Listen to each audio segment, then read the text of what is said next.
Gâteau au couscous et au raisin sec. Bonjour et bienvenue. Eh bien, c'est une recette orientale que nous avions envie de préparer. Et ça faisait un petit moment justement qu'on se disait, mais tiens, est-ce qu'on peut faire un gâteau avec du couscous? Eh bien oui, on peut. On peut même faire des versions salées.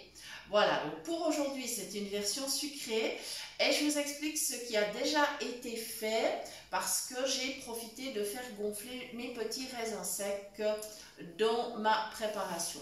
Alors, au tout départ, on casse 2 œufs, on ajoute 80 g de sucre, une petite pincée de sel et on va mélanger vigoureusement, on va faire mousser ce mélange.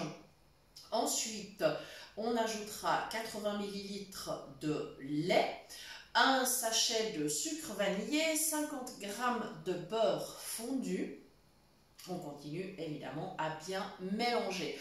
Et là après, eh bien, on rajoute les petits raisins secs, environ 50 g, et on va laisser gonfler. Par ailleurs, eh bien, on a pesé 200 g de semoule de couscous. Et dans cette semoule de couscous, on a déjà ajouté un sachet de levure chimique.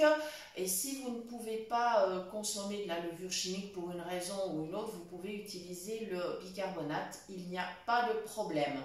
Concernant le parfum de ce gâteau, nous avons choisi la vanille, mais vous pouvez utiliser de la fleur d'oranger, de la cannelle, tout autre arôme qui vous plairait, du citron, de l'orange. Voilà, on peut rester dans des saveurs comme ça, tout à fait, vraiment gustativement délicieuses. Voilà, alors maintenant, la dernière étape, enfin l'avant-dernière, ça va être d'ajouter justement cette semoule qui est encore sèche, hein, je précise bien. Voilà, donc maintenant je vais l'ajouter dans mon gâteau et en fait maintenant je vais bien mélanger et je vais laisser encore gonfler environ 15 à 20 minutes avant de transférer alors dans un moule à gâteau. Alors soit un moule à cake, soit un plat anti-adhésif style plat à gratin, ça ira très très bien. Ça dépend de l'usage que vous voudrez en faire. Alors, si vous faites un cake, il faudra quand même faire attention, une fois que la semoule aura gonflé, il faudra faire attention que la pâte ne soit pas trop liquide, sinon le centre pourrait ne pas être bien cuit. Donc ça, c'est quelque chose, il faut faire très attention pour y remédier. Si vraiment, vous pouvez éventuellement faire gonfler encore 1 ou 2 cuillères à soupe de semoule supplémentaires et les ajouter, ça c'est une solution. Ou alors éventuellement ajouter, pourquoi pas, un petit peu d'amande moulue, voilà, ça c'est tout à fait possible. La cuisson, donc ce sera au four à 180 degrés. Alors dans le moule à cake, ça restera habituellement environ 50-55 minutes, il faudra tester. Ensuite, si c'est dans un plat, style plat à gratin anti-adhésif, là, ce sera un peu plus court parce que, évidemment, la pâte va s'étaler beaucoup plus. Donc, on sera plutôt sur 40 minutes. Ensuite, si vous voulez l'utiliser comme un cake, ben évidemment, vous le trancherez, il n'y a pas de problème. Si vous avez choisi la cuisson dans le plat à gratin, à ce moment-là, vous pourrez faire des petits carrés pour mettre par exemple dans un café gourmand ou ensuite les décorer. Enfin, ça, c'est vraiment après à votre guise. Hein. Pour finaliser ce gâteau, une fois qu'il sort du four, on peut encore l'imbiber avec soit du sirop. Alors vous pouvez préparer un sirop hein, avec, je dirais environ, allez, 4-5 cuillères à soupe de sucre et 100 ml d'eau.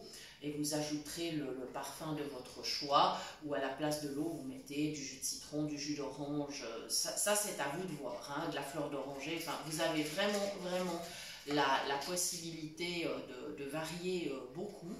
Ou alors, idéalement, si vous voulez rester dans quelque chose de très très oriental, eh bien, vous faites fondre doucement 4 à 5 cuillères à soupe de miel et vous ajoutez par exemple un petit peu de sirop de citron ou de l'eau de fleur d'oranger. Et là, vous imbibez votre gâteau, ça lui donnera encore plus de moelleux. Voilà, donc à vous de choisir comment vous allez réaliser cette recette. Et nous sommes absolument certains que vous allez vous régaler. Voilà, donc les amis, eh bien ça c'était les astuces pour ce gâteau. N'hésitez pas en commentaire à nous indiquer les variantes que vous avez apportées à cette recette.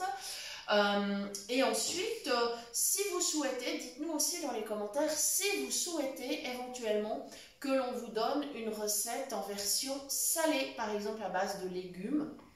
Voilà, ça pourrait être intéressant aussi. Donc, n'hésitez pas à nous le dire. Et ça pourrait être, par exemple, soit dans le format plus long hebdomadaire, soit dans un short. À ce moment-là, vous aurez une alternative à la version sucrée que vous pourriez utiliser pour un repas ou pourquoi pas un apéro. Voilà. Et bien voilà, les amis, j'espère que vous aurez de quoi faire un bon goûter pour votre famille, un bon dessert ou un bon goûter. Et je vous dis à très bientôt pour de nouvelles idées cuisine et merci de nous avoir suivis, merci du fond du cœur, ça nous touche beaucoup de voir monter les vues, les abonnés. Merci infiniment à vous tous parce qu'on ne serait pas là sans vous. Alors à très bientôt.